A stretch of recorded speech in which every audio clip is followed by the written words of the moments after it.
वापिस एक बार अगर हमारे रामगिरी महाराज के तरफ, या गांडू ने समझलं पाहिजे ना,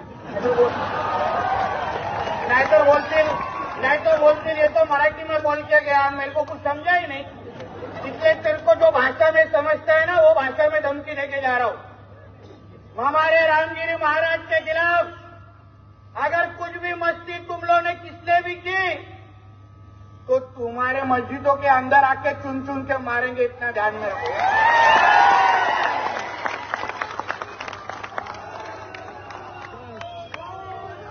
अगर तुम्हारी कौम की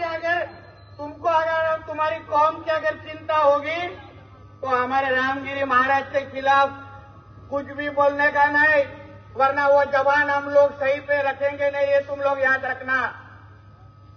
नाही चालणार माझ्या देशामध्ये या सगळ्या गोष्टी आम्ही पाहतोय युट्यूबवर आणि सोशल मीडियावर कोण कोण आमच्या रामगिरी महाराजांच्या बद्दल हे एक एक मौली उठतायत आणि भाषणं देत आहेत, धमक्या देत आहेत, त्यांना अंगावर जाण्याची भाषा करतायत, आमच्या हिंदू धर्माच्या बद्दल वेडावाकडा बोलतायत।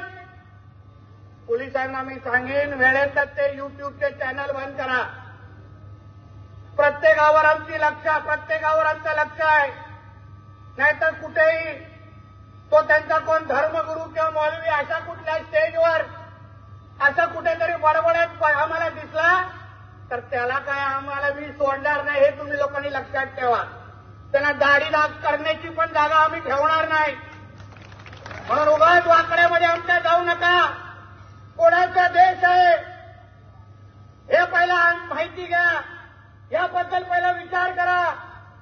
अरे एवढे हिंदू मोठ्या संख्येने असताना कशाला चिंता करायची आमच्या महंतांनी आणि आमच्या महाराजांनी?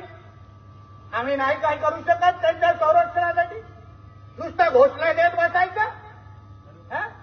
उठाव डांडे भगाव काय काय फक्त घोषणा? कधी भगवणार त्याला? दांडा